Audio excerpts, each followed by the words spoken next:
I was looking around through some of my videos, and I didn't realize, well, I probably did it one time, but I forgot about it. One of my more popular drug videos was called something like My Days as a Cocaine Dealer. I need to go back and watch that and see what the fuck I said, because I made that a long time ago. But yeah, I was going to add to that something. I don't even know if I was already there, but I'm going to remake it, because maybe not in this one sitting, because actually it's quite a long video if I were to go into a lot of detail. But I basically started off, I didn't really do cocaine. Like, I mean, fuck, I would have been probably late 20s, early 30s. Late 20s, 30s, 29, 30. You know, I had probably done it once or twice, but it was shitty coke, so it wasn't like, I didn't know the difference. So I was like, yeah, that's no big fucking deal, right? Whatever, right? And then I remember, I used to hang out at this bar called TT Roadhouse in Scottsdale, Arizona. There's one dude, I'm not going to mention his name, so I'm trying to keep everybody's name out of it. Hooked me up outside in the parking lot. You know, we'd pile out of the bar and fucking hang out in the parking lot, figure out any after hours plans. He's like, Zach, come here. So I went over there and he's like, hey, you want to do a bump? Do a line? He had some lines chopped up. I was like, yeah. And you know, for those of you who done cocaine and those of you who drink, those two are fucking inseparable. Like, you can drink and not do cocaine, or you can do cocaine and not drink.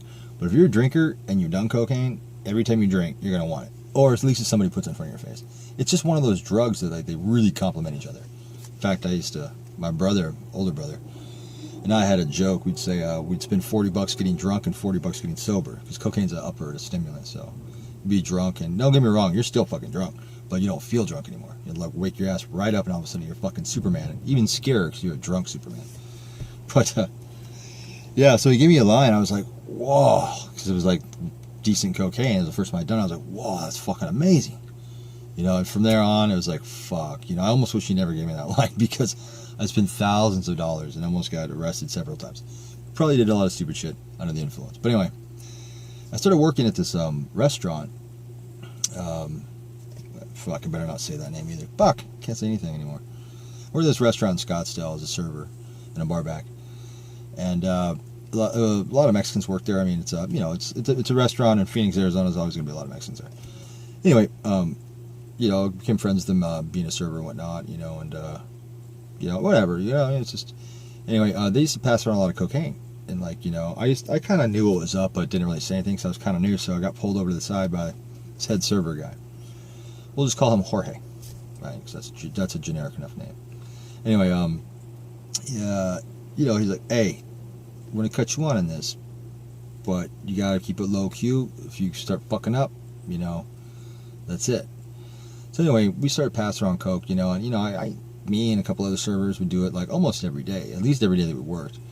Me was just always there, and, you know, I fucking got addicted to it. It was like, I would Jones for it. I wake up for it, like, you know, needing a fucking cigarette or a cup of coffee when you wake up. It wasn't quite that bad, at, you know, first thing of the day, but it got to the point where I started to build a habit, you know, and I was actually, you know, I was looking forward to doing it all the time, and I did it every day.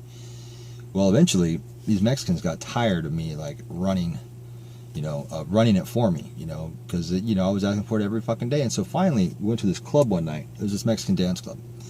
Went with them, and the head guy pulled me aside and was like, hey, and he says, come in the bathroom. We went to the bathroom, and there's this other Mexican dude in there. He's like, and he introduced me. He's like, you know, talking in Spanish. I can kind of understand Spanish, but only if you talk slow.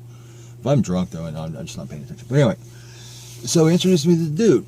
We'll call this guy Fernando.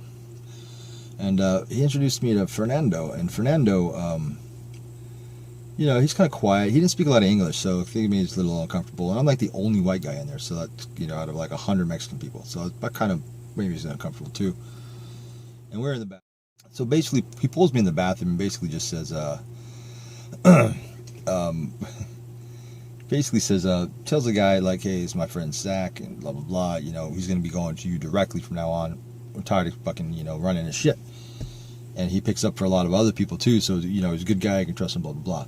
So I started going to this dude's house, right, who was on the same block. In Phoenix, there's a block, well, Scottsdale, I'm sure there's many, but this one particular area where I lived in is Scottsdale, which is a fairly nice area. I lived in South Scottsdale, which is kind of the shittier part of Scottsdale, but it's still nicer than a lot of parts of town. Anyway, so this one street, though, we call it the Bavario. It's just one street. It was like a quarter-mile strip, and nothing but apartment complex. Like the little, like, not two-story, but the flat ones, you know, and there's like, I don't know, maybe like a dozen units, little blocks. Anyway, it was nothing but Mexican people. Like, not a single white person, a black person, or Asian person lived there. Nope, just all Mexican. And so it was kind of weird for me to be walking down there, right? Because it was a dead end. So it's not like you're just cutting through. Like, you go down there at the end of the fucking street, it's a cul-de-sac, right? You go back. Well, I started going down there, I usually drove, sometimes I walked, but there's a bar across the street. So I often, once I, started hanging out with these dudes, we became friends, right? Because they thought I was cool as a white guy, they taught me a lot of Spanish, and I kind of taught me what was going on, because at first it was sketchy when I started going down there by myself, because, being the only white guy. Well, it didn't matter if it was day or night. Obviously I was more comfortable in the day, but at night, it's like there were these guys that would whistle, Mexican guys. They stood on the corner, and they're probably drug dealers, right? Or whatever, right? And they would stand on the corner, and they had these bird calls, and they'd like a bird, like little, I can't whistle, otherwise I would.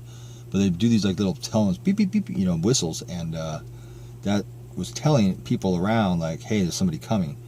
And I noticed there's a distinct whistle between somebody's coming and there's a white person coming, because I was kind of like deciphered it. Because I was the only one that heard that whistle as a certain tone, and a white person was coming. And anyway, the drug dealers were cool. Like, eventually I got introduced to the whistlers, so that they knew that it was me, and they knew not to, like, jump me or fuck with me, because I, even though they knew I had money on me, because obviously I'm going down there to buy drugs, or if I'm coming out, they knew I had drugs on me. So either way, I was a target, but they were cool and told not to fuck with me. Just started hanging out there a lot, and I started hanging out at the bar right across the street, which is my favorite bar, TT Roadhouse, and everybody there wanted cocaine. It was like, and then, my habit got bigger. Before I was, doing $20 a day, no problem, right? I was making decent money as a server, always had cash. Then my habit got bigger, and then it got too big to where I was doing too much, where I had to start selling it, to other people. Not just myself and the people that I hooked up, like, at work.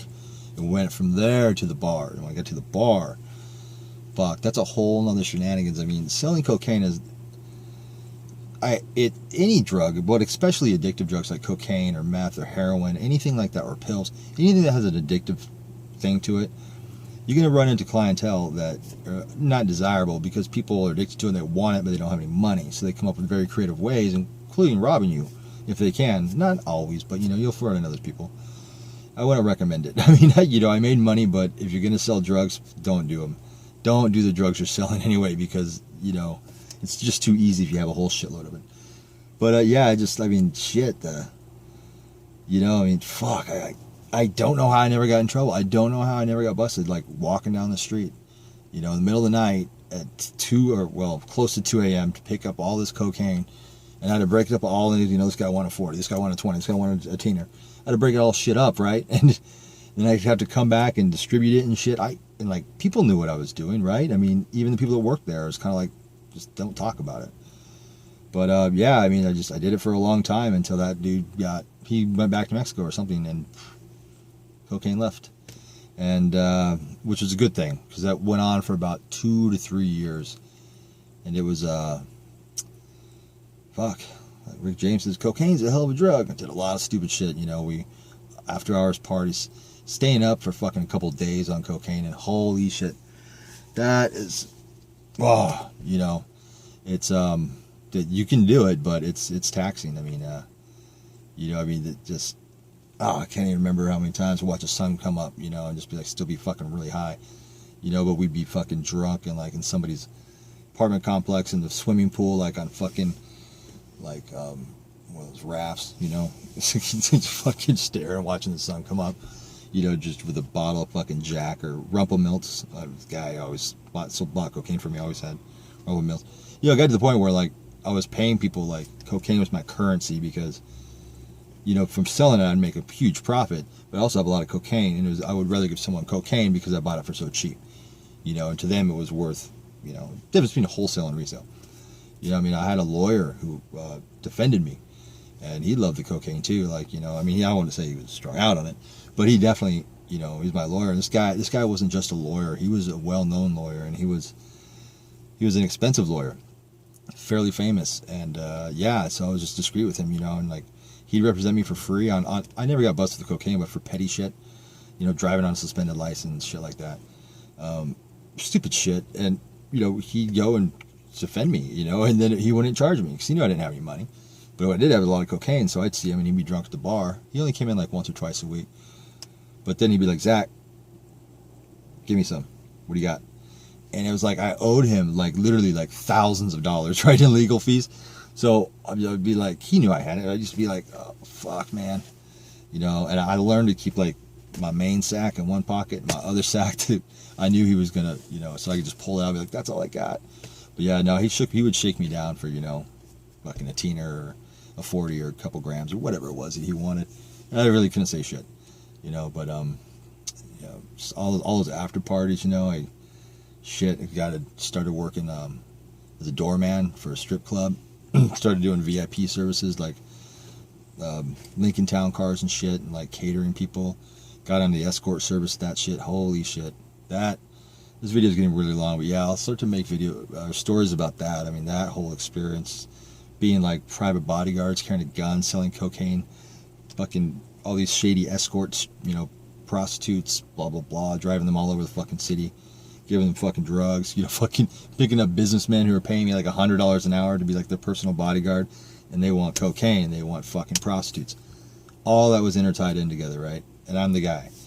And then I got tipped up front by those guys, and the chicks gave me a percentage of, you know, if they were flipping tricks or whatever. I mean, it was a really chaotic time, and I don't know how I never got in trouble. I mean, I did get in a little trouble, but not really related to what I could have gotten into. It was amazing. I'll try to reflect on some of those stories. But yeah, that's didn't really go anywhere, but it was a long story.